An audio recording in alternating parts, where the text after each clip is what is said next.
Napoleon Bonaparte, born Napoleon di Buonaparte, the 15th of August 1769 to the 5th of May 1821, later known by his regnal name Napoleon I, was a French military officer and statesman who rose to prominence during the French Revolution and led a series of successful campaigns across Europe during the French Revolutionary and Napoleonic Wars from 1796 to 1815. He was the leader of the French Republic as first consul from 1799 to 1804, then of the French Empire as Emperor of the French from 1804 to 1814, and briefly again in 1815. Born on the island of Corsica to a family of Italian origin, Napoleon moved to mainland France in 1779 and was commissioned as an officer in the French Royal Army in 1785. He supported the French Revolution in 1789, and promoted its cause in Corsica. He rose rapidly through the ranks after winning the siege of Toulon in 1793 and defeating royalist insurgents in Paris on 13 Vendémiaire in 1795. In 1796, Napoleon commanded a military campaign against the Austrians and their Italian allies in the War of the First Coalition, scoring decisive victories and becoming a national hero. He led an invasion of Egypt and Syria in 1798 which served as a springboard to political power. In November 1799, Napoleon engineered the coup of 18 Brumaire against the Directory, and became first consul of the Republic. He won the Battle of Marengo in 1800, which secured France's victory in the War of the Second Coalition, and in 1803 sold the territory of Louisiana to the United States. In December 1804, Napoleon crowned himself Emperor of the French, further expanding his power. The breakdown of the Treaty of Amiens led to the War of the Third Coalition by 1805.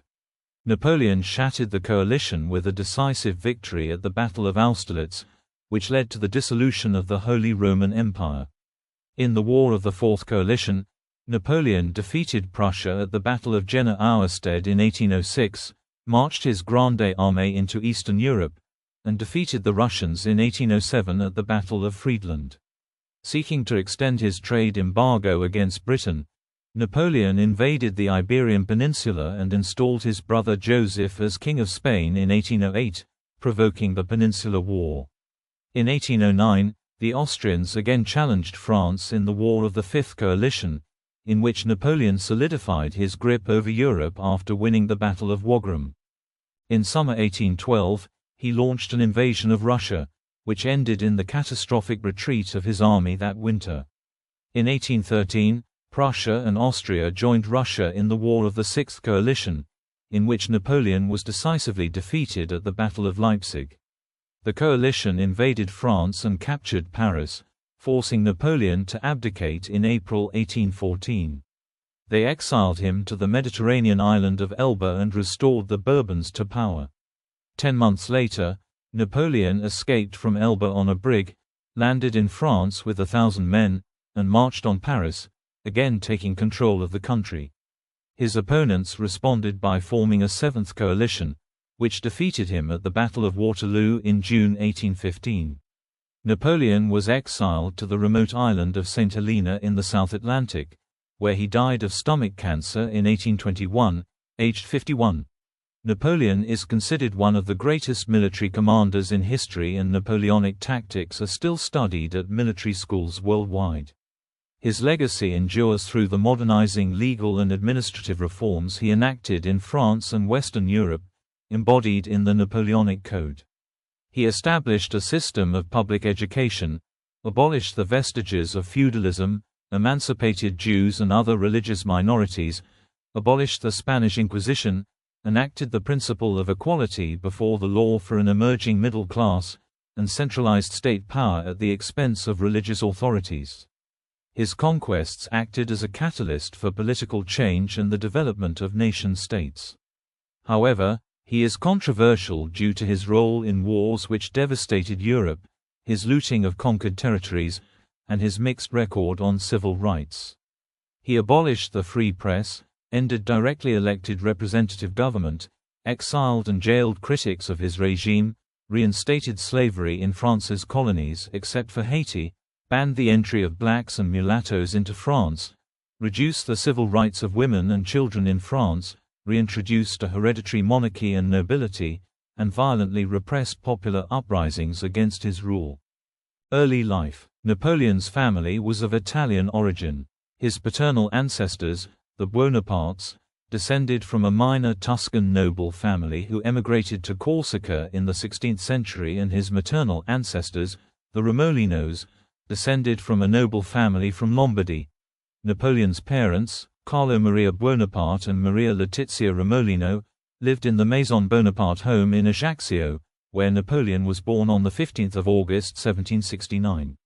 He had an elder brother, Joseph, and, later, 6 younger siblings, Lucien, Eliza, Louis, Pauline, Caroline, and Jerome. 5 more siblings were stillborn or did not survive infancy. Napoleon was baptized as a Catholic, under the name Napoleon di Buonaparte. In his youth, his name was also spelled as Nabulioni, Nabulio, Napoleon, and Napoleoni. Napoleon was born 1 year after the Republic of Genoa ceded Corsica to France. His father fought alongside Pasquale Paoli during the Corsican War of Independence against France. After the Corsican defeat at the Battle of Ponte Novo in 1769 and Paoli's exile in Britain, Carlo became friends with the French governor Charles-Louis de Marbeuf, who became his patron and godfather to Napoleon. With Marbeuf's support, Carlo was named Corsican representative to the court of Louis XVI, and Napoleon obtained a royal bursary to a military academy in France. The dominant influence of Napoleon's childhood was his mother, whose firm discipline restrained a rambunctious child. Later in life, Napoleon said, "The future destiny of the child is always the work of the mother." Napoleon's noble, moderately affluent background afforded him greater opportunities to study than were available to a typical Corsican of the time. In January 1779, at age 9, Napoleon moved to the French mainland and enrolled at a religious school in Autun to improve his French. His mother tongue was the Corsican dialect of Italian. Although he eventually became fluent in French, he spoke with a Corsican accent and his French spelling was poor. In May, he transferred to the military academy at Brienne-le-Château, where he was routinely bullied by his peers for his accent, birthplace, short stature, mannerisms, and poor French. He became reserved and melancholic, applying himself to reading. An examiner observed that Napoleon has always been distinguished for his application in mathematics. He is fairly well acquainted with history and geography. This boy would make an excellent sailor. One story of Napoleon at the school is that he led junior students to victory against senior students in a snowball fight, which allegedly showed his leadership abilities. But the story was only told after Napoleon had become famous. In his later years at Brienne, Napoleon became an outspoken Corsican nationalist and admirer of Paoli. In September 1784, Napoleon was admitted to the École Militaire in Paris, where he trained to become an artillery officer. He excelled at mathematics, and read widely in geography, history and literature. However, he was poor at French and German. His father's death in February 1785 cut the family income and forced him to complete the 2-year course in 1 year. In September he was examined by the famed scientist Pierre-Simon Laplace and became the first Corsican to graduate from the École Militaire. Early career. Return to Corsica. Upon graduating in September 1785, Bonaparte was commissioned as second lieutenant in La Fère Artillery Regiment.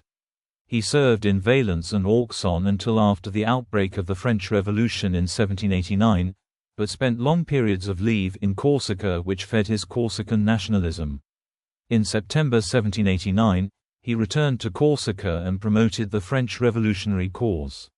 Paoli returned to the island in July 1790, but he had no sympathy for Bonaparte, as he deemed his father a traitor for having deserted the cause of Corsican independence. Bonaparte plunged into a complex three-way struggle among royalists, revolutionaries, and Corsican nationalists. He became a supporter of the Jacobins and joined the pro-French Corsican Republicans who opposed Paoli's policy and his aspirations to secede. He was given command over a battalion of Corsican volunteers and promoted to captain in the regular army in 1792. Despite exceeding his leave of absence and a dispute between his volunteers and the French garrison in Ajaccio, in February 1793, Bonaparte took part in the failed French expedition to Sardinia. Following allegations that Paoli had sabotaged the expedition and that his regime was corrupt and incompetent, the French National Convention outlawed him. In early June, Bonaparte and 400 French troops failed to capture Ajaccio from Corsican volunteers, and the island was now controlled by Paoli's supporters. When Bonaparte learned that the Corsican Assembly had condemned him and his family, the Bonapartes fled to Toulon on the French mainland. Siege of Toulon. Bonaparte returned to his regiment in Nice and was made captain of a coastal battery. In July 1793, he published a pamphlet, Le Souper de Beaucaire, Supper at Beaucaire, demonstrating his support for the National Convention, which was now heavily influenced by the Jacobins. In September, with the help of his fellow Corsican Antoine Christophe Salicetti, Bonaparte was appointed artillery commander of the Republican forces sent to recapture the port of Toulon, which was occupied by British and Allied forces. He quickly increased the available artillery and proposed a plan to capture a hill fort where Republican guns could dominate the city's harbor and force the British to evacuate. The successful assault on the position on the 16th to the 17th of December led to the capture of the city. Toulon brought Bonaparte to the attention of powerful men including Augustin Robespierre, the younger brother of Maximilien Robespierre, a leading Jacobin. He was promoted to brigadier general and put in charge of defenses on the Mediterranean coast. In February 1794, he was made artillery commander of the Army of Italy and devised plans to attack the Kingdom of Sardinia. The French army carried out Bonaparte's plan in the Second Battle of Saorgio in April 1794, and then advanced to seize Ormia in the mountains. From Ormia, it headed west to outflank the Austro-Sardinian positions around Sèvres. After this campaign, Augustin Robespierre sent Bonaparte on a mission to the Republic of Genoa to determine the country's intentions towards France. 13 Vendémiaire. After the fall of Maximilien Robespierre in July 1794, Bonaparte's association with leading Jacobins made him politically suspect to the new regime. He was arrested on 9 August but released 2 weeks later. He was asked to draw up plans to attack Italian positions as part of France's war with Austria and, in March 1795, he took part in an expedition to take back Corsica from the British, but the French were repulsed by the Royal Navy. From 1794, Bonaparte was in a romantic relationship with Désirée Clary, whose sister Julie Clary had married Bonaparte's elder brother Joseph. In April 1795, Bonaparte was assigned to the Army of the West, which was engaged in the war in the Vendée, a civil war and royalist counter-revolution in the Vendée region. As an infantry command, it was a demotion from artillery general, and he pleaded poor health to avoid the posting. During this period, he wrote the romantic novella Clisson et Eugénie, about a soldier and his lover, in a clear parallel to Bonaparte's own relationship with Clary. In August, he obtained a position with the Bureau of Topography where he worked on military planning. On 15 September, Bonaparte was removed from the list of generals in regular service for refusing to serve in the Vendée campaign. He sought a transfer to Constantinople to offer his services to Sultan Selim III. The request was eventually granted, but he never took up the post. On 3 October, Royalists in Paris declared a rebellion against the National Convention. Paul Barras, a leader of the Thermidorian reaction, knew of Bonaparte's military exploits at Toulon and made him second in command of the forces defending the convention in the Tuileries Palace. Bonaparte had seen the massacre of the King's Swiss Guard during the insurrection of 10 August 1792, there 3 years earlier, and realized that artillery would be the key to its defense. He ordered a young cavalry officer, Joachim Murat, to seize cannons, and Bonaparte deployed them in key positions. On 5 October 1795 to 13 Vendémiaire and IV in the French Republican calendar, he fired on the rebels with canister rounds, later called a whiff of grapeshot. About 300 to 1,400 rebels died in the uprising. Bonaparte's role in defeating the rebellion earned him and his family the patronage of the new government, the French Directory. On 26 October, he was promoted to commander of the Army of the Interior, and in January 1796 he was appointed head of the Army of Italy. Within weeks of the Vendémiaire uprising, Bonaparte was romantically involved with Joséphine de Beauharnais, the former mistress of Barras. Joséphine had been born in the French colonies in the Lesser Antilles, and her family owned slaves on sugar plantations. The couple married on 9 March 1796 in a civil ceremony. Bonaparte now habitually styled himself Napoleon Bonaparte, rather than using the Italian form Napoleon di Buonaparte. First Italian campaign. 2 days after the marriage, Bonaparte left Paris to take command of the Army of Italy. He went on the offensive, hoping to defeat the Kingdom of Sardinia in Piedmont before their Austrian allies could intervene. In a series of victories during the Montenotte campaign, he knocked the Piedmontese out of the war in 2 weeks. The French then focused on the Austrians, laying siege to Mantova. The Austrians launched offensives against the French to break the siege, but Bonaparte defeated every relief effort, winning the Battle of Castiglione, the Battle of Bassano, the Battle of Arcole, and the Battle of Rivoli. The French triumph at Rivoli in January 1797 led to the collapse of the Austrian position in Italy. At Rivoli, Austria lost 43% of its soldiers dead, wounded or taken prisoner. The French then invaded the heartlands of the House of Habsburg.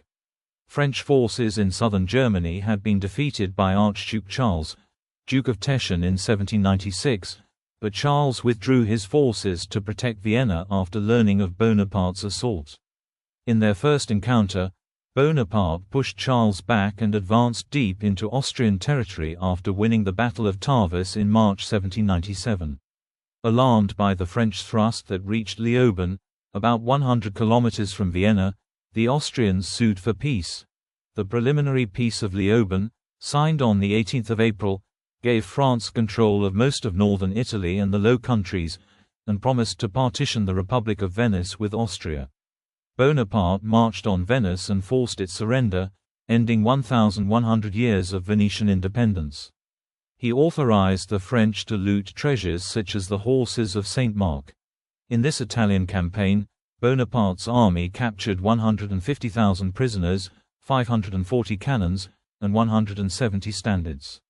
The French army fought 67 actions and won 18 pitched battles through superior artillery technology and Bonaparte's tactics. Bonaparte extracted an estimated 45 million French pounds from Italy during the campaign, another 12 million pounds in precious metals and jewels, and more than 300 paintings and sculptures. During the campaign, Bonaparte became increasingly influential in French politics. He founded 2 newspapers, one for the troops in his army and one for circulation in France. The Royalists attacked him for looting Italy and warned that he might become a dictator. Bonaparte sent General Pierre Augereau to Paris to support a coup d'état that purged Royalists from the legislative councils on 4 September, the coup of 18 Fructidor. This left Barras and his Republican allies in control again, but more dependent upon Bonaparte, who finalized peace terms with Austria by the Treaty of Campo Formio. Bonaparte returned to Paris on 5 December 1797 as a hero. He met Charles Maurice de Talleyrand, France's foreign minister, and took command of the Army of England for the planned invasion of Britain. Egyptian expedition. After 2 months of planning, Bonaparte decided that France's naval strength was not yet sufficient to confront the British Royal Navy. He decided on a military expedition to seize Egypt and thereby undermine Britain's access to its trade interests in India. Bonaparte wished to establish a French presence in the Middle East and join forces with Tipu Sultan, the Sultan of Mysore, an enemy of the British. Bonaparte assured the Directory that, as soon as he had conquered Egypt, he will establish relations with the Indian princes and, together with them, attack the English in their possessions. The Directory agreed in order to secure a trade route to the Indian subcontinent. In May 1798, Bonaparte was elected a member of the French Academy of Sciences. His Egyptian expedition included a group of 167 scientists, with mathematicians, naturalists, chemists, and geodesists among them. Their discoveries included the Rosetta Stone, and their work was published in the Description de l'Égypte in 1809.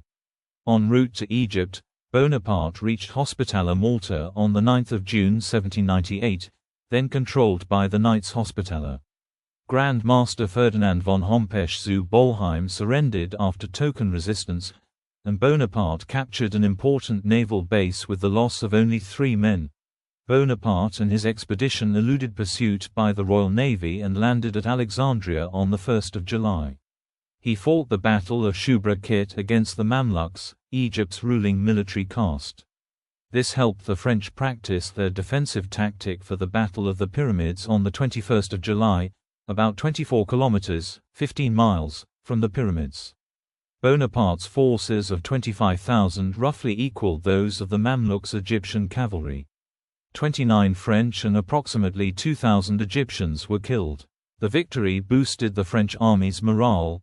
On 1 August 1798, the British fleet under Sir Horatio Nelson captured or destroyed all but 2 vessels of the French fleet in the Battle of the Nile, preventing Bonaparte from strengthening the French position in the Mediterranean.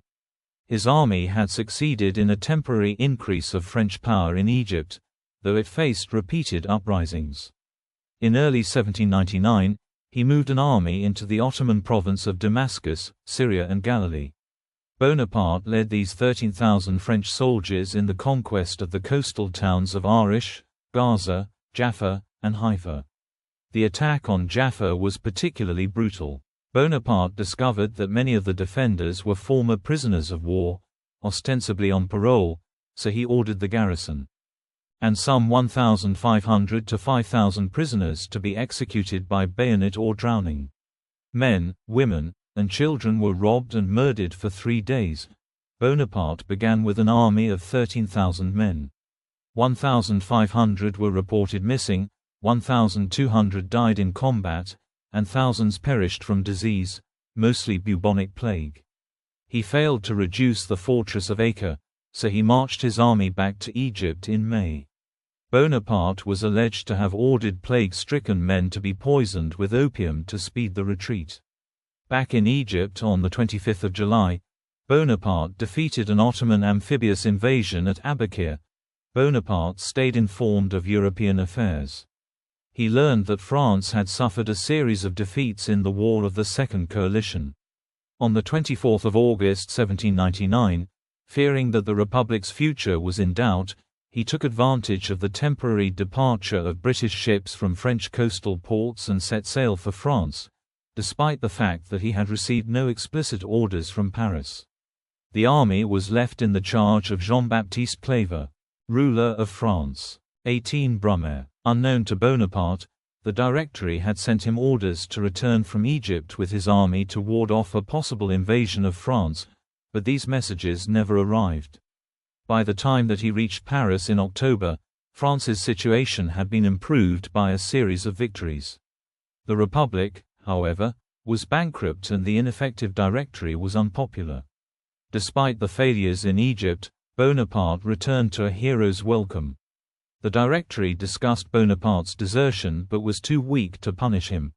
Bonaparte formed an alliance with Talleyrand and leading members of the Council of 500 and Directory, Lucien Bonaparte, Emmanuel Joseph Sieyès, Roger Ducos and Joseph Fouché to overthrow the government. On 9 November 1799, 18 Brumaire, according to the revolutionary calendar, the conspirators launched a coup, and the following day, backed by grenadiers with fixed bayonets, forced the Council of 500 to dissolve the Directory and appoint Bonaparte, Sieyès and Ducos provisional consuls.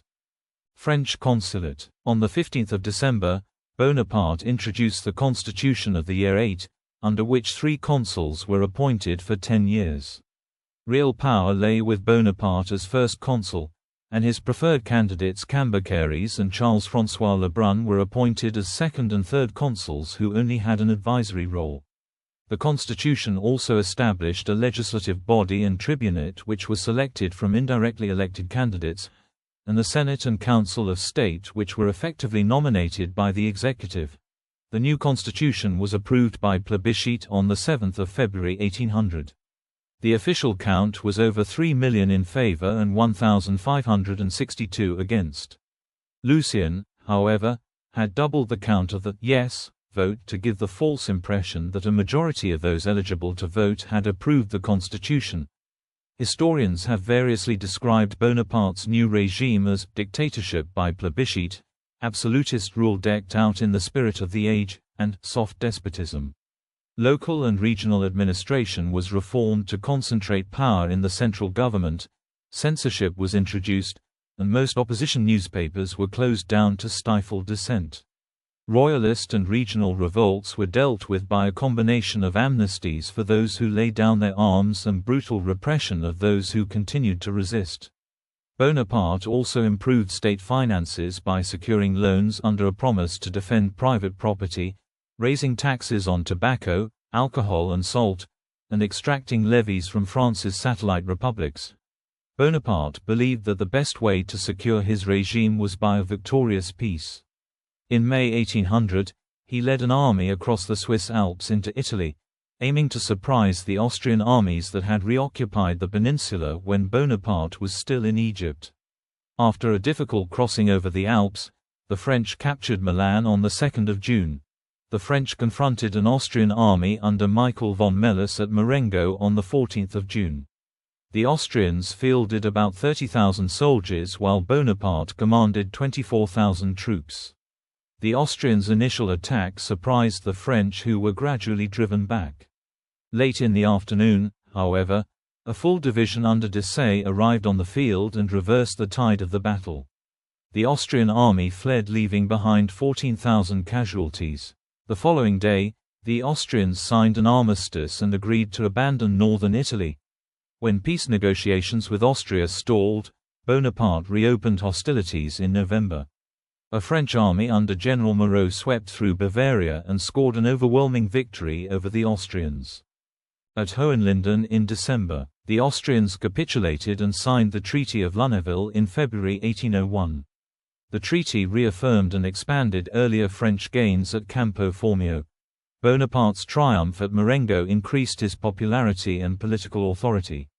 However, he still faced royalist plots and feared Jacobin influence, especially in the army. Several assassination plots, including the Conspiration des Poinards, dagger plot, in October 1800 and the plot of the Rue Saint-Nicaise 2 months later, gave him a pretext to arrest about 100 suspected Jacobins and Royalists, some of whom were shot and many others deported to penal colonies. Temporary peace in Europe. After a decade of war, France and Britain signed the Treaty of Amiens in March 1802, bringing the Revolutionary Wars to an end. Under the treaty, Britain agreed to withdraw from most of the colonies it had recently captured from France and her allies, and France agreed to evacuate Naples. In April, Bonaparte publicly celebrated the peace and his controversial Concordat of 1801 with Pope Pius VII, under which the Pope recognized Bonaparte's regime and the regime recognized Catholicism as the majority religion of France.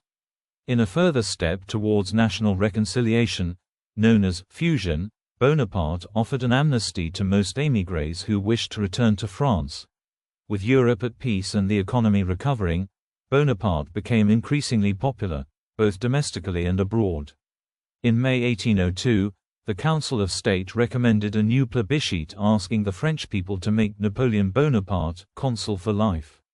It was the first time his first name was officially used by the regime.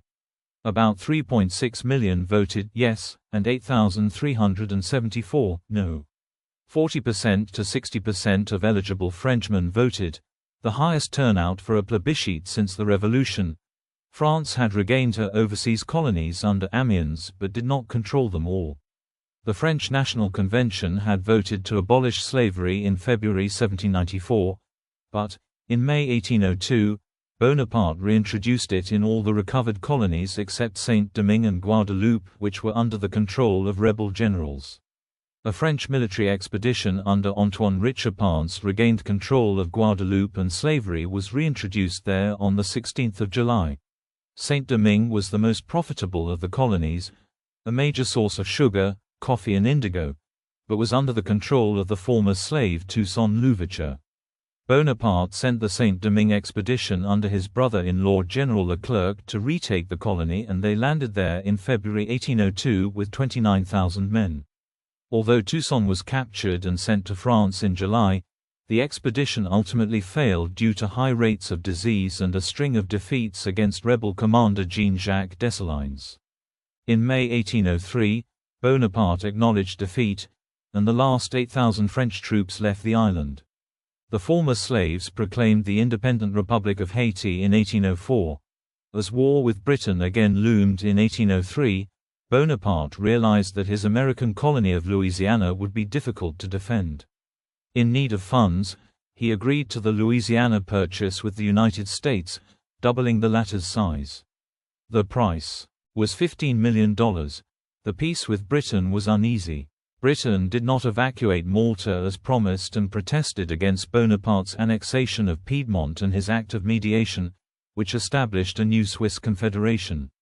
Neither of these territories were covered by Amiens, but they inflamed tensions significantly, as did Bonaparte's occupation of Holland and apparent ambitions in India. The dispute culminated in a declaration of war by Britain in May 1803. Bonaparte responded by reassembling the invasion camp at Boulogne and ordering the arrest of every British male between 18 and 60 years old in France and its dependencies as a prisoner of war. French Empire. Bonaparte becomes Napoleon I. In February 1804, Bonaparte's police made a series of arrests in relation to a royalist plot to kidnap or assassinate him that involved the British government, Moreau and an unnamed Bourbon prince. On the advice of his foreign minister, Talleyrand, Napoleon ordered the kidnapping of the Duke of Enghien, violating the sovereignty of Baden. The Duke was quickly executed after a secret military trial, even though there was no proof he had been involved in the plot. Enghien's kidnapping and execution infuriated royalists and monarchs throughout Europe, and drew a formal protest from Russia. Following the royalist plot, Bonaparte's supporters convinced him that creating a hereditary regime would help secure it in case of his death, make it more acceptable to constitutional monarchists, and put it on the same footing as other European monarchies. On the 18th of May, the Senate proclaimed Napoleon Emperor of the French and approved a new constitution. The following day, Napoleon appointed 18 of his leading generals marshals of the empire. The hereditary empire was confirmed by a plebiscite in June. The official result showed 3.5 million voted yes, and 2,569 voted no. The yes count, however, was falsely inflated by 300,000 to 500,000 votes. The turnout, at 35%, was below the figure for the previous plebiscite. Britain, Russia, Sweden and the Ottoman Empire refused to recognize Napoleon's new title. Austria, however, recognized Napoleon as Emperor of the French in return for his recognition of Francis I as Emperor of Austria. Napoleon's coronation, with the participation of Pope Pius VII, took place at Notre Dame de Paris, on the 2nd of December 1804. After having been anointed by the Pope, Napoleon crowned himself with a replica of Charlemagne's crown.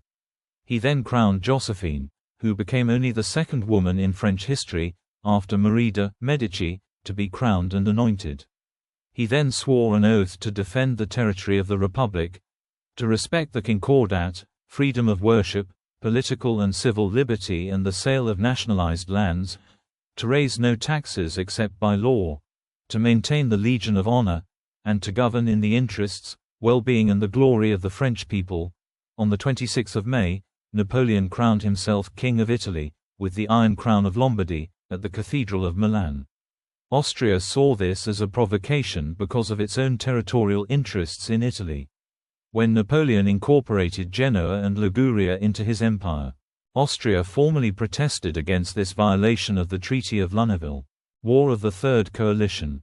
By September 1805, Sweden, Russia, Austria, Naples and the Ottoman Empire had joined Britain in a coalition against France. In 1803 and 1804, Napoleon had assembled a force around Boulogne for an invasion of Britain. They never invaded, but the force formed the core of Napoleon's Grande Armée, created in August 1805. At the start, this French army had about 200,000 men organized into 7 corps, artillery and cavalry reserves, and the elite Imperial Guard. By August 1805, the Grande Armée had grown to a force of 350,000 men, who were well equipped, well trained, and led by competent officers. To facilitate the invasion, Napoleon planned to lure the Royal Navy from the English Channel by a diversionary attack on the British West Indies. However, the plan unraveled after the British victory at the Battle of Cape Finisterre in July 1805. French Admiral Villeneuve then retreated to Cadiz instead of linking up with French naval forces at Brest for an attack on the English Channel. Facing a potential invasion from his continental enemies, Napoleon abandoned his invasion of England and sought to destroy the isolated Austrian armies in southern Germany before their Russian ally could arrive in force. On the 25th of September, 200,000 French troops began to cross the Rhine on a front of 260 kilometers, 160 miles. Austrian commander Karl Mack had gathered most of the Austrian army at the fortress of Ulm in Swabia. Napoleon's army, however, moved quickly and outflanked the Austrian positions. After some minor engagements that culminated in the Battle of Ulm, Mack surrendered. For just 2,000 French casualties, Napoleon had captured 60,000 Austrian soldiers through his army's rapid marching. For the French, this spectacular victory on land was soured by the decisive victory that the Royal Navy attained at the Battle of Trafalgar on the 21st of October. After Trafalgar, the Royal Navy was never again seriously challenged by Napoleon's fleet. French forces occupied Vienna in November, capturing 100,000 muskets, 500 cannons, and the intact bridges across the Danube. Napoleon then sent his army north in pursuit of the Allies. Tsar Alexander I of Russia and Francis I decided to engage Napoleon in battle, despite reservations from some of their subordinates. At the Battle of Austerlitz, on the 2nd of December, Napoleon deployed his army below the Pratzen Heights. He ordered his right wing to feign retreat, enticing the Allies to descend from the heights in pursuit. The French center and left wing then captured the heights and caught the Allies in a pincer movement. Thousands of Russian troops fled across a frozen lake to escape the trap, and 100 to 2,000 of them drowned. About a third of the Allied forces were killed, captured or wounded. The disaster at Austerlitz led Austria to seek an armistice. By the subsequent Treaty of Pressburg, signed on the 26th of December, Austria left the coalition, lost substantial territory to the Kingdom of Italy and Bavaria, and was forced to pay an indemnity of 40 million francs. Alexander's army was granted safe passage back to Russia. Napoleon went on to say, "The Battle of Austerlitz is the finest of all I have fought." Frank McLean suggests that Napoleon was so successful at Austerlitz that he lost touch with reality, and what used to be French foreign policy became a personal Napoleonic one.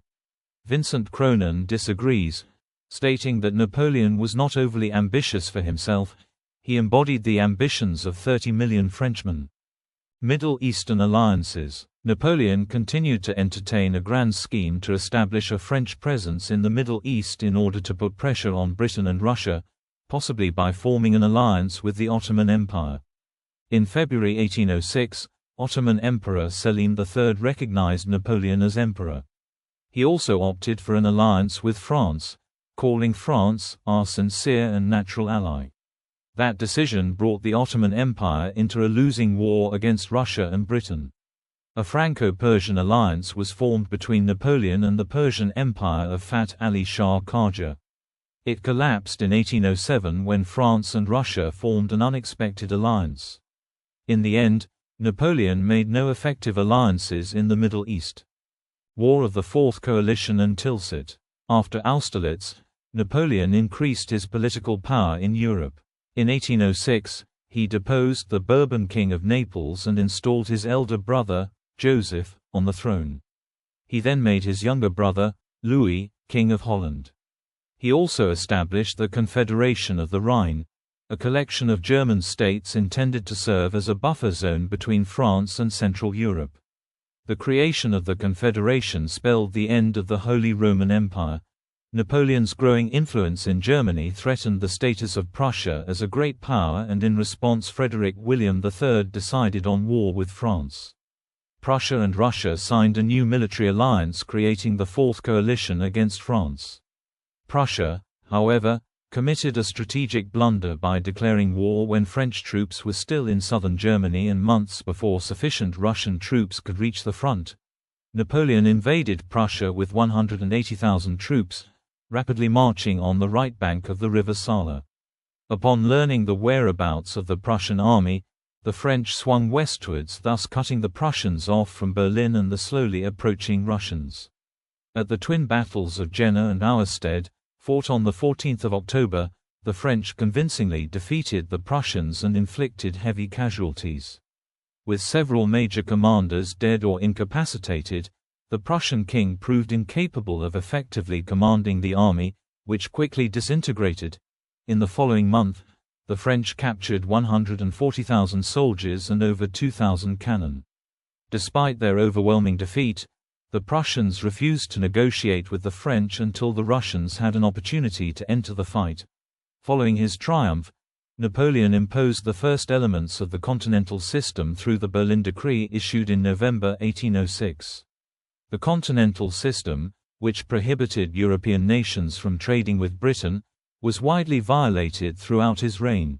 In the next few months, Napoleon marched against the advancing Russian armies through Poland and fought a bloody stalemate at the Battle of Eylau in February 1807. After a period of rest and consolidation on both sides, the war restarted in June with an initial struggle at Heilsberg that proved indecisive.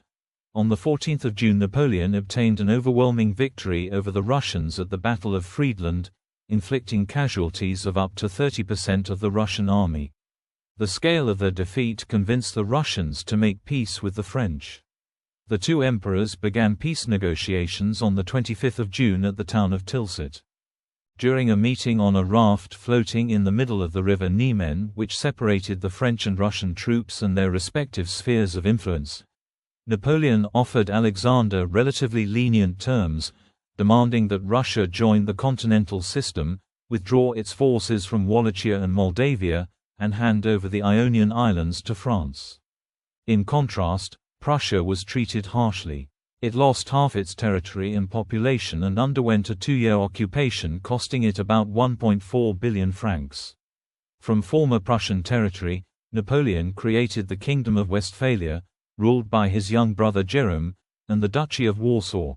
Prussia's humiliating treatment at Tilsit caused lasting resentment against France in that country. The treaty was also unpopular in Russia, putting pressure on Alexander to end the alliance with France. Nevertheless, the treaties of Tilsit gave Napoleon a respite from war and allowed him to return to France, which he had not seen in over 300 days. Peninsular War and Erfurt. After Tilsit, Napoleon turned his attention to Portugal, which was reluctant to strictly enforce the blockade against its traditional ally Britain. On 17 October 1807, 24,000 French troops under General Junot crossed the Pyrenees with Spanish consent and headed towards Portugal to enforce the blockade. Junot occupied Lisbon in November, but the Portuguese royal family had already fled to Brazil with the Portuguese fleet. In March 1808, a palace coup led to the abdication of the Spanish king Carlos IV in favor of his son Fernando VII. The following month, Napoleon summoned Carlos and Fernando to Bayonne where, in May, he forced them both to relinquish their claims to the Spanish throne. Napoleon then made his brother Joseph King of Spain. By then, there were 120,000 French troops garrisoned in the peninsula and widespread Spanish opposition to the occupation and the overthrow of the Spanish Bourbons. On 2 May, an uprising against the French broke out in Madrid and spread throughout Spain in the following weeks. In the face of brutal French repression, the uprising developed into a sustained conflict. In July, Joseph traveled to Madrid where he was proclaimed King of Spain on the 24th. However, following news of a French defeat by regular Spanish forces at the Battle of Bailén, Joseph fled Madrid several days later.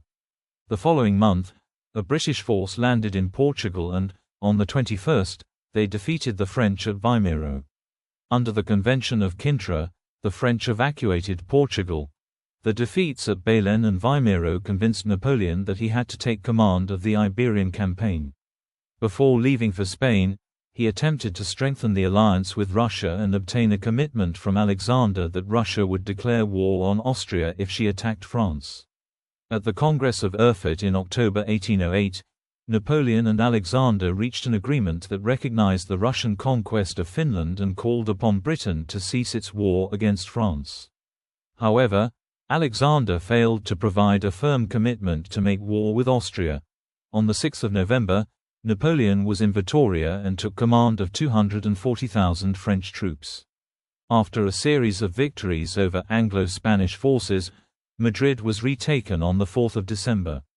Napoleon then pursued the retreating British forces who were eventually evacuated at Corunna in January 1809.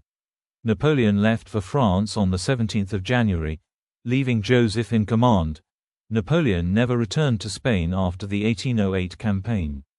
In April, the British sent another army to the peninsula under Arthur Wellesley, the future Duke of Wellington. British, Portuguese and Spanish regular forces engaged the French in a protracted series of conflicts. Meanwhile, a brutal guerrilla war engulfed much of the Spanish countryside, a conflict in which atrocities were committed by both sides. Napoleon later called the Peninsular Campaign, "The unlucky war ruined me." It tied up some 300,000 French troops from 1808 to 1812. By 1814, the French had been driven from the peninsula, with over 150,000 casualties in the campaign. War of the Fifth Coalition. The overthrow of the Spanish Bourbons caused alarm in Austria over Napoleon's ambitions, while France's military difficulties in the peninsula encouraged Austria to go to war. In the early morning of 10 April 1809, the Austrian army crossed the Inn River and invaded Bavaria. The Austrian advance, however, was disorganized and they were unable to defeat the Bavarian army before the French could concentrate their forces. Napoleon arrived from Paris on the 17th to lead the French campaign. In the following Battle of Egmont he was slightly wounded in the heel, but the Austrians were forced to retreat across the Danube. The French occupied Vienna on the 13th of May, but most of the population had fled and the retreating army had destroyed all 4 bridges across the river. On the 21st of May, the French attempted to cross the Danube, precipitating the Battle of Aspern-Essling.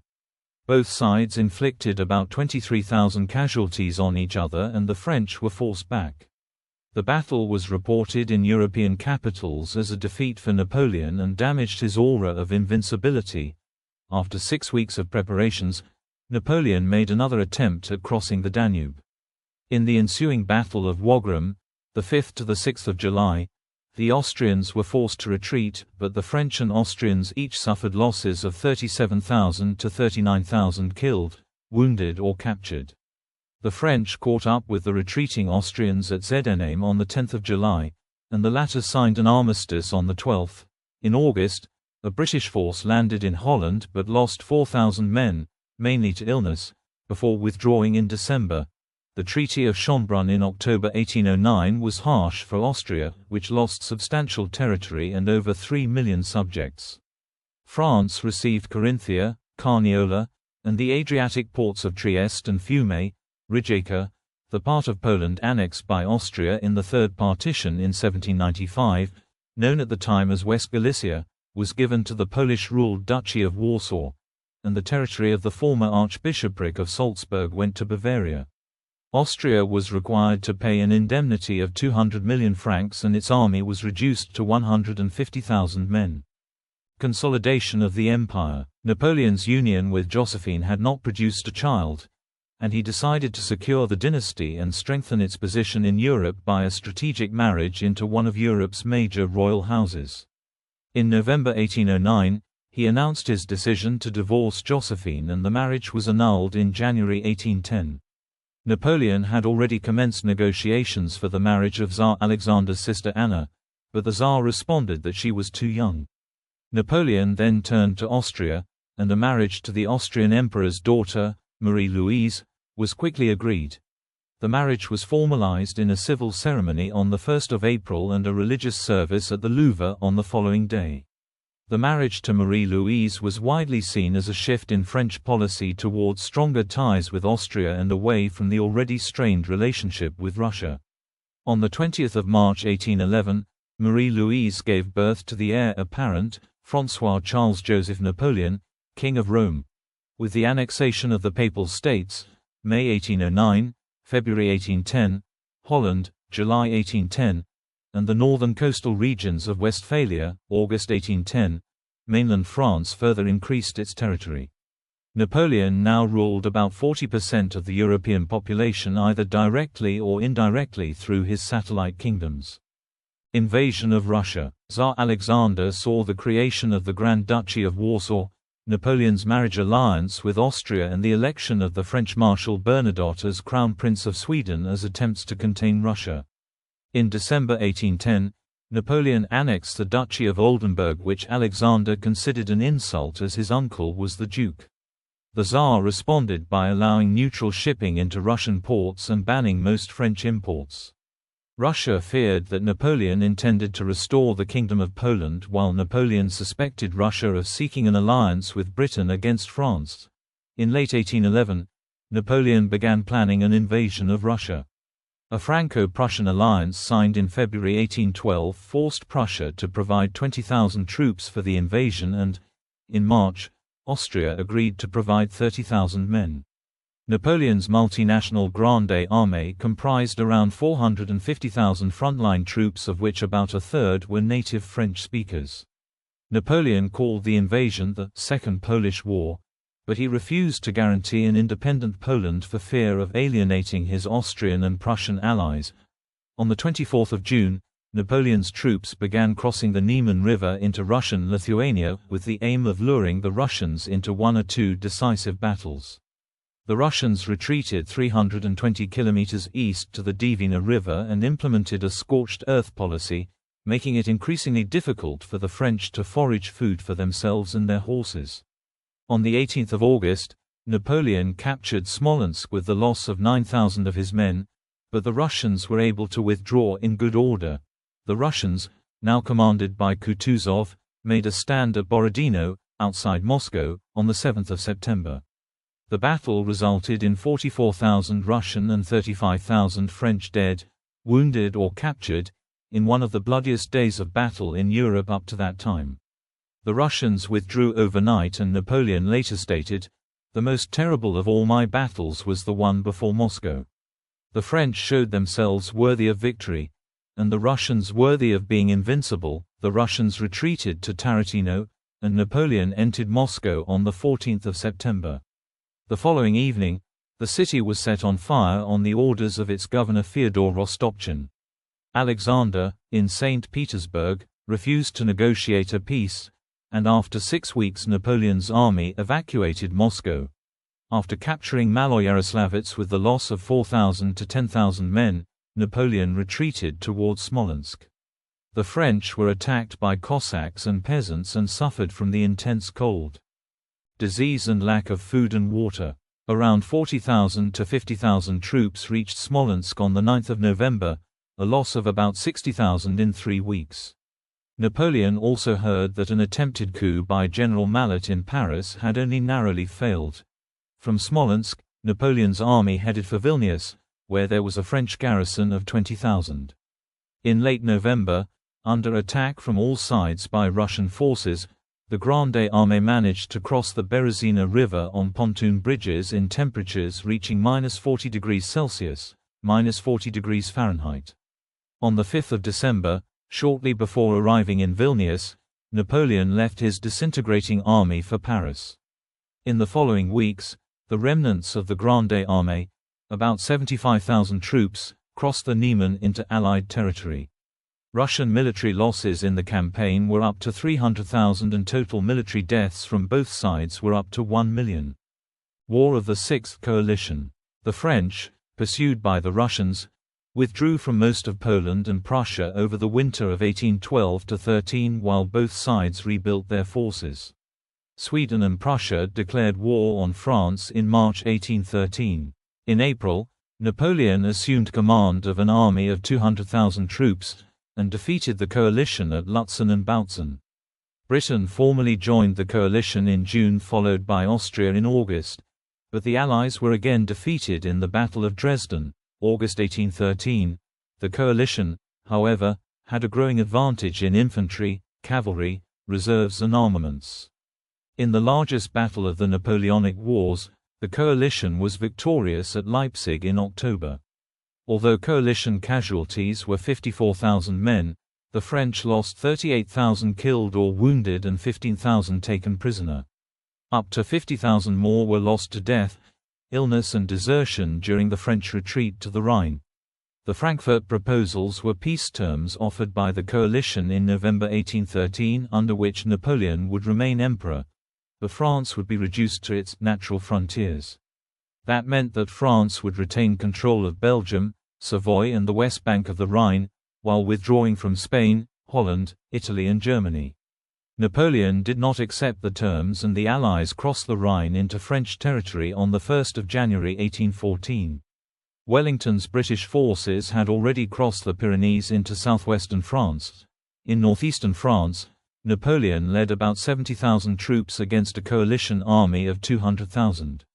After a defeat at La Rothière, the French won a series of victories in February which induced the coalition to offer peace on the basis of France's 1791 frontiers.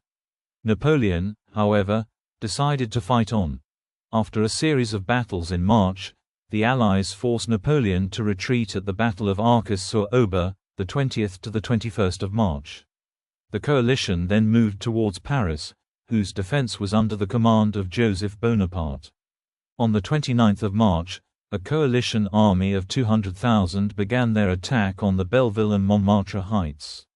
Empress Marie-Louise fled Paris that evening with her son, the King of Rome. With an army of only 38,000 to defend the capital, Joseph authorized the French Marshal Auguste de Marmont to capitulate on the 31st of March. The following day, the Allies accepted Charles Maurice de Talleyrand-Périgord as head of a provisional government. On the 2nd of April, the Senate deposed Napoleon. Meanwhile, Napoleon was in Fontainebleau with an army of 40,000 to 60,000. He contemplated a march on Paris, but, on the 4th of April, his senior commanders persuaded him to abdicate in favor of his son, with Marie-Louise as regent. Tsar Alexander, however, demanded an unconditional abdication, and Napoleon reluctantly complied on the 6th of April. In his farewell address to the soldiers of the Old Guard on the 20th of April, Napoleon said, "Soldiers of my Old Guard, I have come to bid you farewell. For 20 years you have accompanied me faithfully on the paths of honor and glory. With men like you, our cause was lost, but the war would have dragged on interminably, and it would have been a civil war. So I am sacrificing our interests to those of our country. Do not lament my fate. If I have agreed to live on, it is to serve our glory. I wish to write the history of the great deeds we have done together. Farewell, my children." Exile to Elba. With the Treaty of Fontainebleau of the 11th of April 1814, the Allies exiled Napoleon to Elba, an island of 12,000 inhabitants in the Mediterranean, 10 kilometers, 6 miles, off the Tuscan coast, where they made him sovereign. The following night, Napoleon attempted suicide with poison he had carried after nearly being captured by the Russians during the retreat from Moscow. Its potency had weakened with age, however, and he survived to be exiled, while his wife and son took refuge in Austria. He was conveyed to the island on HMS Undaunted and disembarked at Portoferraio on 4 May 1814. In the first few months on Elba, he drew up plans for administrative reforms, road and building works, and improvements to the island's mines and agriculture, but results were limited by lack of funds. When Napoleon learned that Josephine had died in France on the 29th of May, he was distraught and locked himself in his room for 2 days. Napoleon understood that the French King Louis XVIII was unpopular. Realizing that his wife and son would not be joining him in exile, cut off from the allowance guaranteed to him by the Treaty of Fontainebleau, and aware of rumors he was about to be banished to a remote island in the Atlantic Ocean, Napoleon escaped from Elba in the brig Inconstant on 26 February 1815 with about 1,000 men and a flotilla of 7 vessels. 100 days. On 1 March 1815, Napoleon and his followers landed on the French mainland at Golfe Juan and headed for Grenoble through the foothills of the Alps, taking the route now known as Route Napoleon. The 5th Regiment intercepted him just south of Grenoble on 7 March. Napoleon approached the battalion alone and called to them, "Here I am. Kill your emperor, if you wish." The soldiers responded with, "Vive l'Empereur," and joined Napoleon's men. 6 days later, 5,000 troops under Michel Ney, who had boasted that he would bring Napoleon to Paris in an iron cage, also joined Napoleon. On 13 March, the powers at the Congress of Vienna declared Napoleon an outlaw. 4 days later, Great Britain, Russia, Austria, and Prussia each pledged to put 150,000 men into the field to end his rule. Louis XVIII, however, fled Paris for Belgium in the early hours of 20 March after realizing that he did not have enough reliable troops to oppose Napoleon. Napoleon entered Paris that evening. Napoleon appointed a government and introduced constitutional changes which were approved by plebiscite in May. A Chamber of Representatives was also indirectly elected that month on a highly restrictive property franchise. Napoleon's priority was to raise an army to face the coalition, but the law did not allow conscription and he was only able to raise about 300,000 men, mostly raw recruits and National Guards. On 12 June, Napoleon led about 124,000 men, known as the Army of the North, into Belgium, aiming to drive a wedge between Wellington's army of 112,000 British, German and Dutch troops and Gebhard Leberecht von Blücher's force of 130,000 Prussians and Saxons. After engagements at the Battle of Ligny and Battle of Quatre Bras, Napoleon confronted Wellington at the Battle of Waterloo on 18 June. Wellington's army withstood repeated attacks by the French until, late in the afternoon, Blücher's Prussians arrived in force on Napoleon's right flank. The coalition forces broke through Napoleon's lines, inflicting a devastating defeat. Napoleon returned to Paris and found that the legislature had turned against him. Realizing that his position was untenable, he abdicated on the 22nd of June in favor of his son. He left Paris 3 days later and settled at Josephine's former palace in Château de Malmaison. By the 28th of June, the Prussian army was at Senlis, just north of Paris. When Napoleon heard that Prussian troops had orders to capture him dead or alive, he fled to Rochefort, Charente-Maritime, considering an escape to the United States. However, when he found that British ships were blockading the port, he surrendered to Frederick Louis Maitland on HMS Bellerophon on 15 July 1815.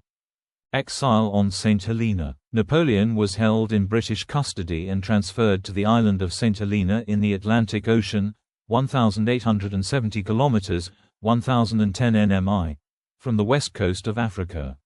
Napoleon and 27 followers arrived at Jamestown, St. Helena, in October 1815 on board HMS Northumberland. The prisoner was guarded by a garrison of 2,100 soldiers while a squadron of 10 ships continuously patrolled the waters to prevent escape. In the following years, there were rumors of escape plots, but no serious attempts were made. Napoleon stayed for 2 months at a pavilion in Briars before he was moved to Longwood House, a 40-room wooden bungalow. The location and interior of the house were damp, windswept, rat-infested and unhealthy. The Times published articles insinuating the British government was trying to hasten his death. Napoleon often complained of his living conditions in letters to the island's governor, Hudson Lowe, while his attendants complained of colds, catarrhs, damp floors and poor provisions. Napoleon insisted on imperial formality. When he held a dinner party, men were expected to wear military dress and women in evening gowns and gems.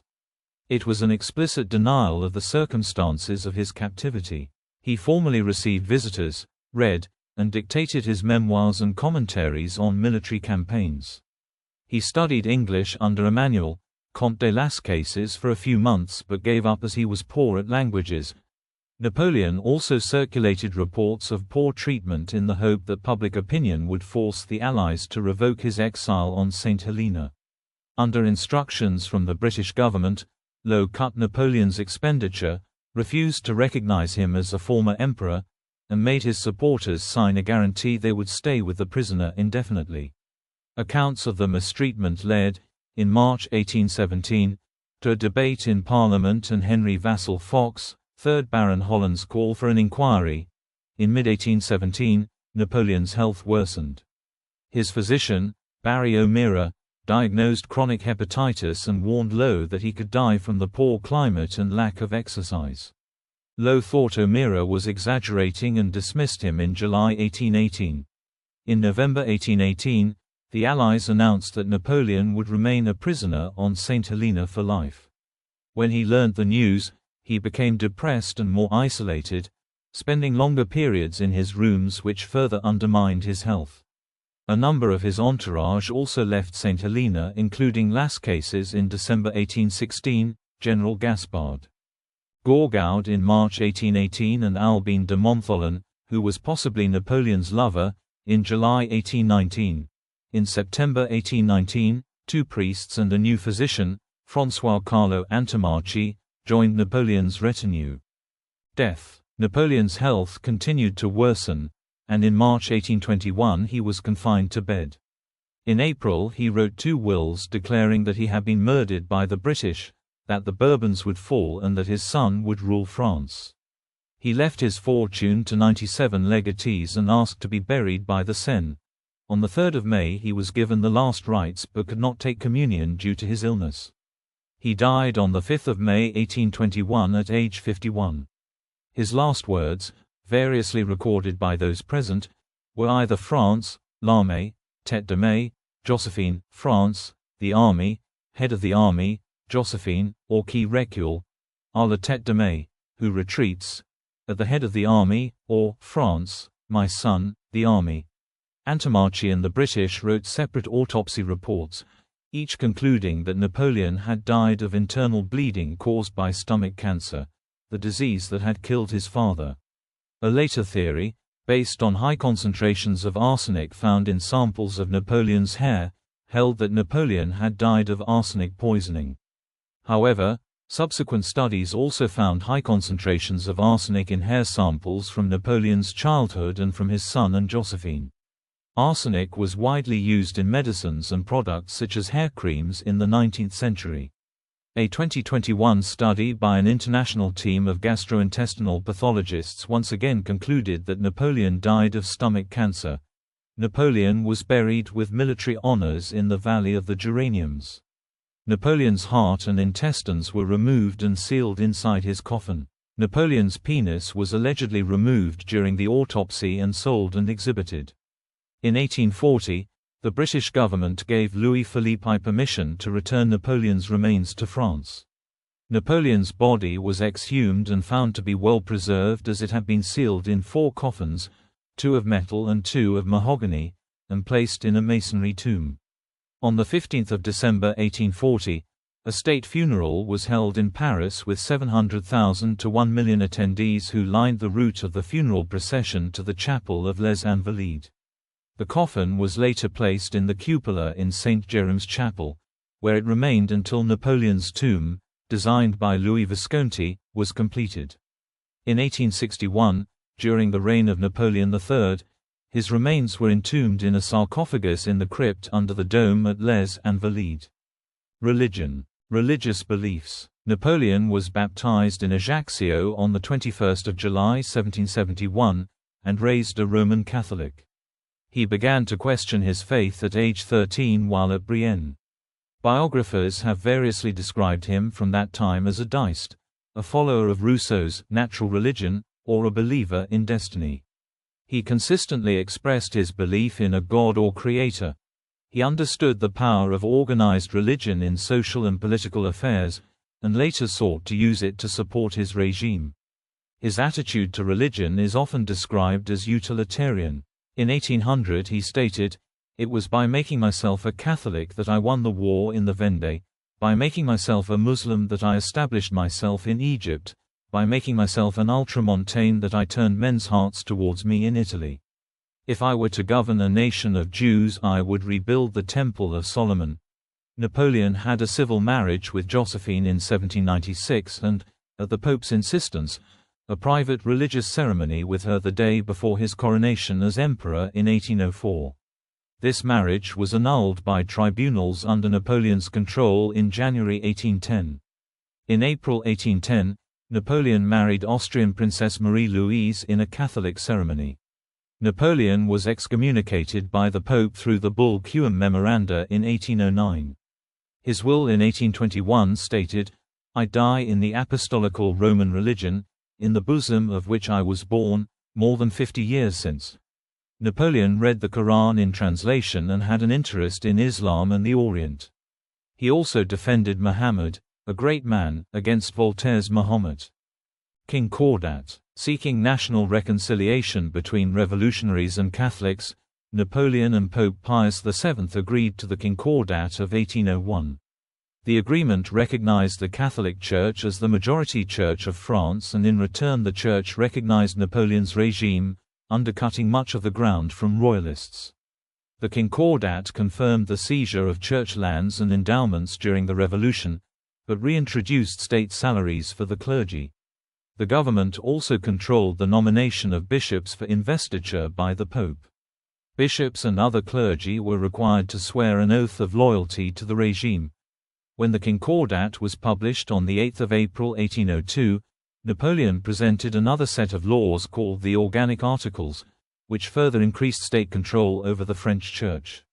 Similar arrangements were made with the Church in territories controlled by Napoleon, especially in Italy and Germany. Arrest of Pope Pius VII. Napoleon progressively occupied and annexed the Papal States from 1805. When he annexed Rome in May 1809, the Pope excommunicated him the following month. In July, French officials arrested the Pope in the Vatican and exiled him to Savona. In 1812, the pontiff was transferred to the Palace of Fontainebleau in France. In January 1813, Napoleon pressured the Pope to sign a new Concordat of Fontainebleau, which was soon repudiated by the pontiff. The Pope was not released until 1814. Religious emancipation. In February 1795, the National Convention proclaimed religious equality for France's Protestant churches and other religions. In April 1802, Napoleon published laws increasing state control of Calvinist congregations and Lutheran directories, with their pastors to be paid by the state.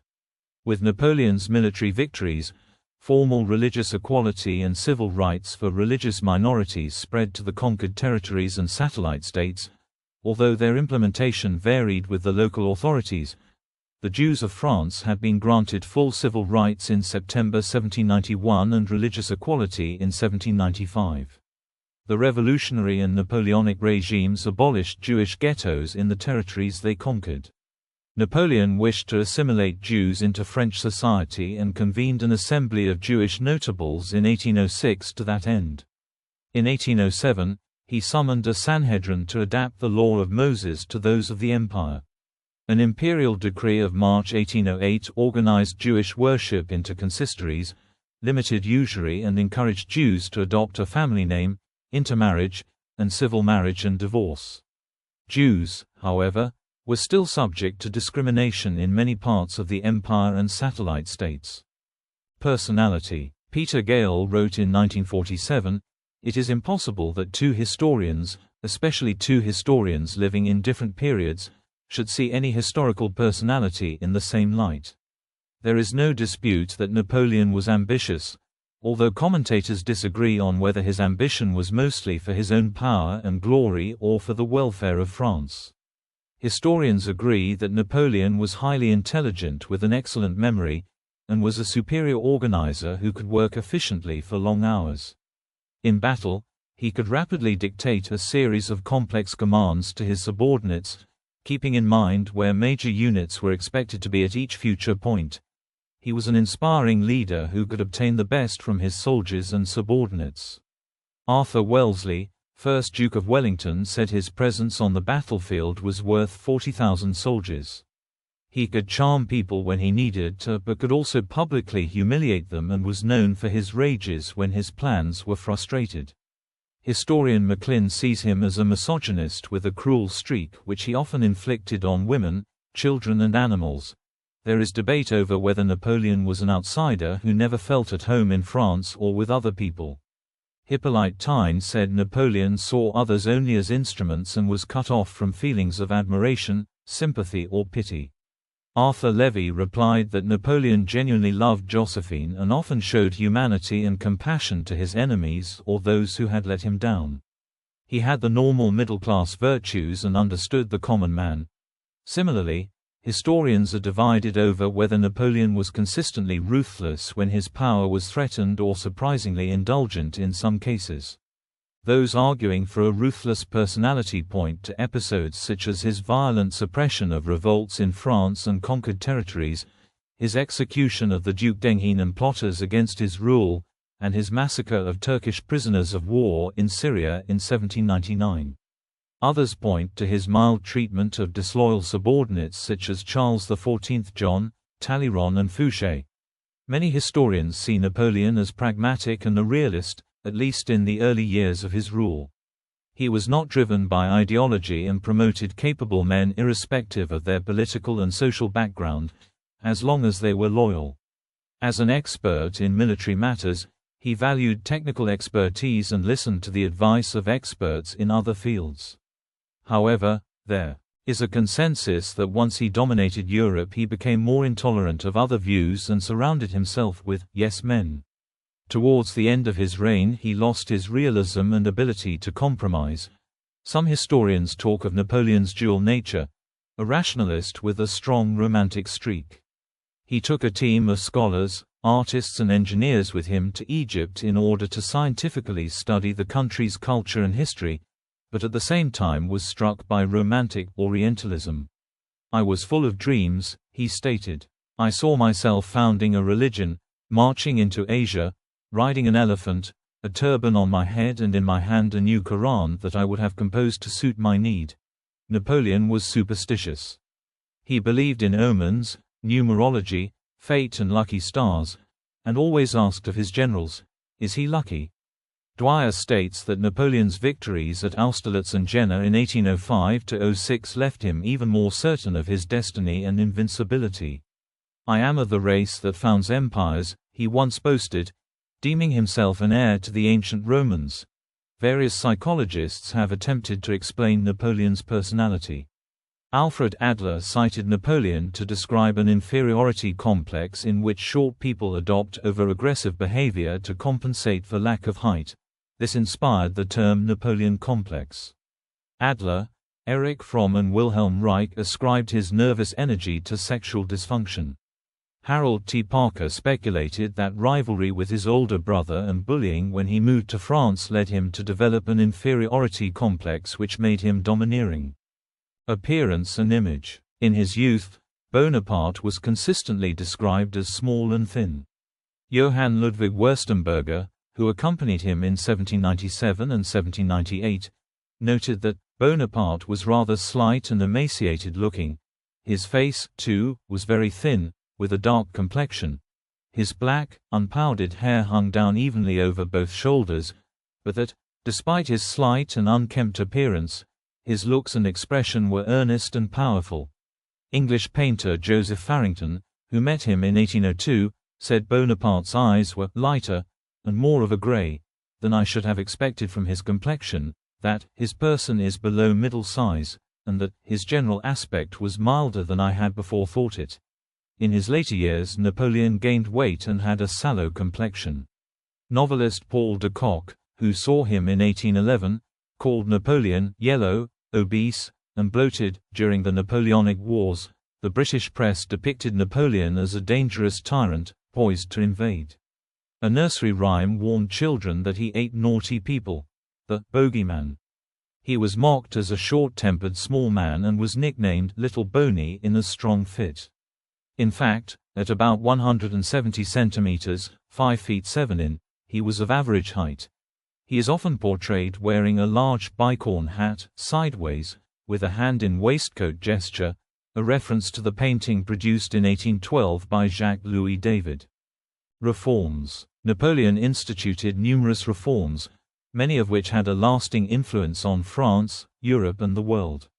He reformed the French administration, codified French law, implemented a new education system, and established the first French central bank, the Banque de France. He negotiated the Concordat of 1801 with the Catholic Church, which sought to reconcile the majority Catholic population to his regime. It was presented alongside the Organic Articles, which regulated public worship in France. He also implemented civil and religious equality for Protestants and Jews. In May 1802, he instituted the Legion of Honor to encourage civilian and military achievements. The order is still the highest decoration in France. He introduced 3 French constitutions culminating in the reintroduction of a hereditary monarchy and nobility. Administration. Napoleon introduced a series of centralizing administrative reforms soon after taking power.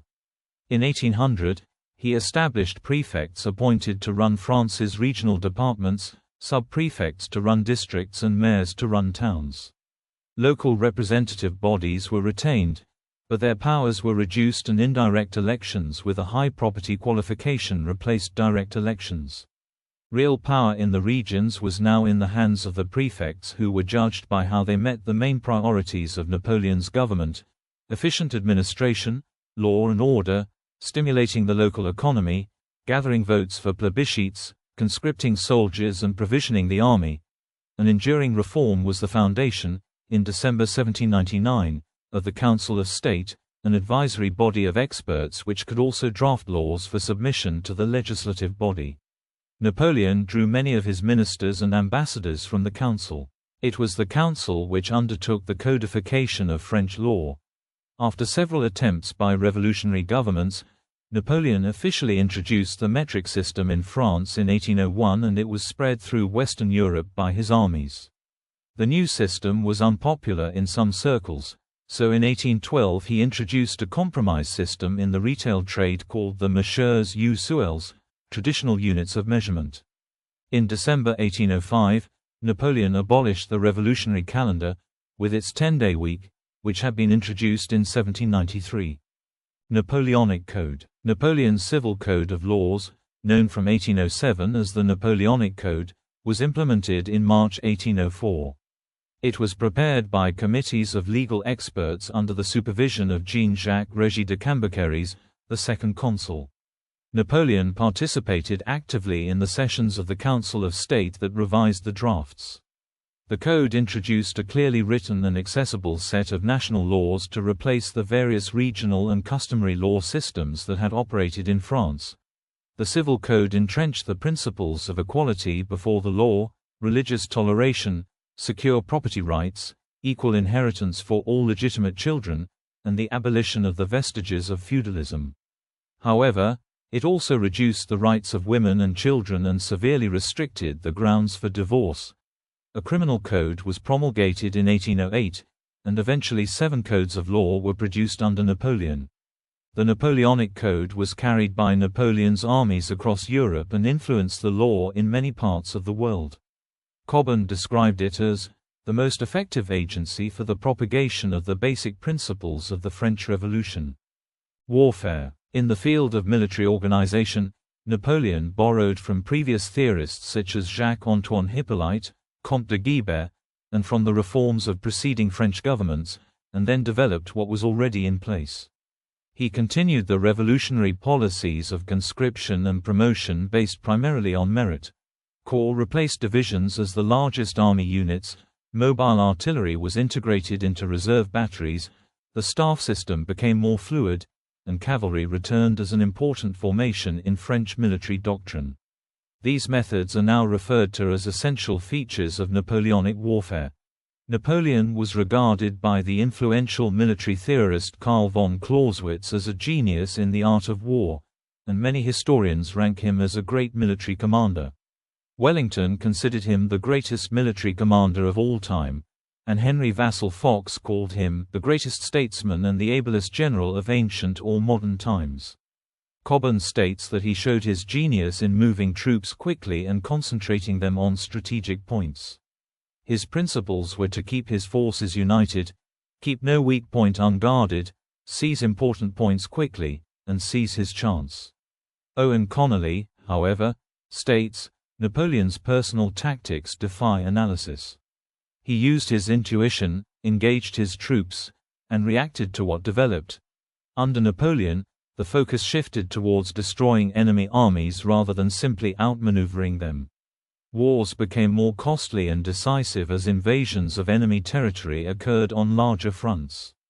The political cost of war also increased, as defeat for a European power now meant more than just losing isolated territories. Peace terms were often punitive, sometimes involving regime change, which intensified the trend towards total war since the Revolutionary era. Education. Napoleon's educational reforms laid the foundation of a modern system of secondary and tertiary education in France and throughout much of Europe. He synthesized academic elements from the Ancien Régime, the Enlightenment, and the Revolution. His education laws of 1802 left most primary education in the hands of religious or communal schools which taught basic literacy and numeracy for a minority of the population. He abolished the revolutionary central schools and replaced them with secondary schools and elite lycées where the curriculum was based on reading, writing, mathematics, Latin, natural history, classics, and ancient history. He retained the revolutionary higher education system, with grandes écoles in professions including law, medicine, pharmacy, engineering and school teaching. He introduced grandes écoles in history and geography, but opposed one in literature because it was not vocational. He also founded the Military Academy of Saint-Cyr. He promoted the advanced centers, such as the École Polytechnique, that provided both military expertise and advanced research in science. In 1808, he founded the Imperial University, a supervisory body with control over curriculum and discipline.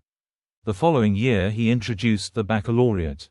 The system was designed to produce the efficient bureaucrats, technicians, professionals and military officers that the Napoleonic state required. It outperformed its European counterparts, many of which borrowed from the French system. Female education, in contrast, was designed to be practical and religious, based on home science, the catechism, basic literacy and numeracy, and enough science to eradicate superstition. Nobility and honors. In May 1802, Bonaparte created the Legion of Honor, whose members would be military personnel and civilians with distinguished service to the state. The new institution was unpopular with Republicans and the measure only passed by 14 votes to 10 in the Council of State. The Legion of Honor became an order of chivalry after the Empire was proclaimed in 1804. In August 1806, Napoleon created an hereditary imperial nobility including princes, dukes, counts, barons and knights. Eventually the empire had over 3,000 nobles and more than 30,000 members of the Legion of Honor. Memory and evaluation. Criticism. There is debate over whether Napoleon was an enlightened despot who laid the foundations of modern Europe, or a megalomaniac who wrought greater misery than any man before the coming of Hitler. He was compared to Adolf Hitler by Peter Gale in 1947, and Claude Rib in 2005. Most modern critics of Napoleon, however, reject the Hitler comparison, arguing that Napoleon did not commit genocide and did not engage in the mass murder and imprisonment of his political opponents. Nevertheless, Bell and Macklin condemn his killing of 3,000 to 5,000 Turkish prisoners of war in Syria. A number of historians have argued that his expansionist foreign policy was a major factor in the Napoleonic Wars, which cost 6 million lives and caused economic disruption for a generation. Macklin and Barnett suggest that Napoleon's reputation as a military genius is exaggerated. Cobbon and Connor argue that Napoleon had insufficient regard for the lives of his soldiers and that his battle tactics led to excessive casualties. Critics also cite Napoleon's exploitation of conquered territories. To finance his wars, Napoleon increased taxes and levies of troops from annexed territories and satellite states. He also introduced discriminatory tariff policies which promoted French trade at the expense of allies and satellite states. He institutionalized plunder. French museums contain art stolen by Napoleon's forces from across Europe. Artifacts were brought to the Musée du Louvre for a Grand Central Museum, an example which would later be followed by others. Many historians have criticized Napoleon's authoritarian rule, especially after 1807, which included censorship, the closure of independent newspapers, the bypassing of direct elections and representative government, the dismissal of judges showing independence, and the exile of critics of the regime. Historians also blame Napoleon for reducing the civil rights of women, children and people of color, and reintroducing the legal penalties of civil death and confiscation of property. His reintroduction of an hereditary monarchy and nobility remains controversial. His role in the Haitian Revolution and decision to reinstate slavery in France's colonies in the Caribbean and Indian Ocean adversely affect his reputation. Propaganda and memory. Napoleon's use of propaganda contributed to his rise to power, legitimated his regime, and established his image for posterity. Strict censorship and control of the press, books, theater, and art were part of his propaganda scheme, aimed at portraying him as bringing peace and stability to France. Propaganda focused on his role first as a general, then as a civil leader and emperor. He fostered a relationship with artists, commissioning and controlling different forms of art to suit his propaganda goals. Napoleonic propaganda survived his exile to St. Helena. Las Cases, who was with Napoleon in exile, published the Memorial of St. Helena in 1822, creating a legend of Napoleon as a liberal, visionary proponent of European unification, deposed by reactionary elements of the Ancien regime. Napoleon remained a central figure in the Romantic art and literature of the 1820s and 1830s. The Napoleonic legend played a key role in collective political defiance of the Bourbon Restoration monarchy in 1815 to 1830. People from different walks of life and areas of France, particularly Napoleonic veterans, drew on the Napoleonic legacy and its connections with the ideals of the 1789 revolution. The defiance manifested itself in seditious materials, displaying the tricolour and rosettes. There were also subversive activities celebrating anniversaries of Napoleon's life and reign and disrupting royal celebrations. Bell sees the return of Napoleon's remains to France in 1840 as an attempt by Louis-Philippe to prop up his unpopular regime by associating it with Napoleon, and that the regime of Napoleon III was only possible due to the continued resonance of the Napoleonic legend. Venita Dutta argues that following the collapse of militaristic Boulangism in the late 1880s, the Napoleonic legend was divorced from party politics and revived in popular culture. Writers and critics of the Belle epoque exploited the Napoleonic legend for diverse political and cultural ends. In the 21st century, Napoleon appears regularly in popular fiction, drama and advertising. Napoleon and his era remain major topics of historical research, with a sharp increase in historical books, articles and symposia during the bicentenary years of 1999 to 2015. Napoleon Crossing the Alps, Romantic version by Jacques-Louis David in 1805. Bonaparte Crossing the Alps, Realist version by Paul Delaroche in 1848. Moscow, 1812. Napoleon leaves the Kremlin, part of the French occupation of Moscow, painting by Maurice Orange. Long-term influence outside France. Napoleon was responsible for spreading many of the values of the French Revolution to other countries, especially through the Napoleonic Code. After the fall of Napoleon, it continued to influence the law in Western Europe and other parts of the world, including Latin America, the Dominican Republic, Louisiana and Quebec. Napoleon's regime abolished remnants of feudalism in the lands he conquered and in his satellite states. He liberalized property laws, ended manorialism, abolished the Guild of Merchants and Craftsmen to facilitate entrepreneurship, legalized divorce, closed the Jewish ghettos and ended the Spanish Inquisition. The power of church courts and religious authority was sharply reduced and equality before the law was proclaimed for all men. Napoleon reorganized what had been the Holy Roman Empire, made up of about 300 Kleinstaaterei, into a more streamlined 40-state confederation of the Rhine. This helped promote the German Confederation and the unification of Germany in 1871, as it sparked a new wave of German nationalism that opposed the French intervention. The movement toward Italian unification was similarly sparked by Napoleonic rule. These changes contributed to the development of nationalism and the nation-state. The Napoleonic invasion of Spain and ousting of the Spanish Bourbon monarchy had a significant effect on Spanish America. Many local elites sought to rule in the name of Ferdinand VII of Spain, whom they considered the legitimate monarch. Napoleon indirectly began the process of Latin American independence when the power vacuum was filled by local political leaders such as Simón Bolívar and José de San Martín. Such leaders embraced nationalistic sentiments influenced by French nationalism and led successful independence movements in Latin America. Napoleon's reputation is generally favorable in Poland, which is the only country in the world to evoke him in its national anthem. Poland is not yet lost. Children. Napoleon married Josephine in 1796, but the marriage produced no children. In 1806, he adopted his stepson, Eugene de Beauharnais (1781–1824), and his second cousin, Stéphanie de Beauharnais (1789–1860), and arranged dynastic marriages for them. Napoleon's marriage to Marie-Louise produced one child, Napoleon Francis Joseph Charles, Napoleon II (1811–1832), known from birth as the King of Rome. When Napoleon abdicated in 1815, he named his son his successor as Napoleon II, but the Allies refused to recognize him. He was awarded the title of the Duke of Reichstadt in 1818 and died of tuberculosis aged 21, with no children. Napoleon acknowledged one illegitimate son, Charles Léon, 1806–1881, by Éléonore Dignoel de la Plaine.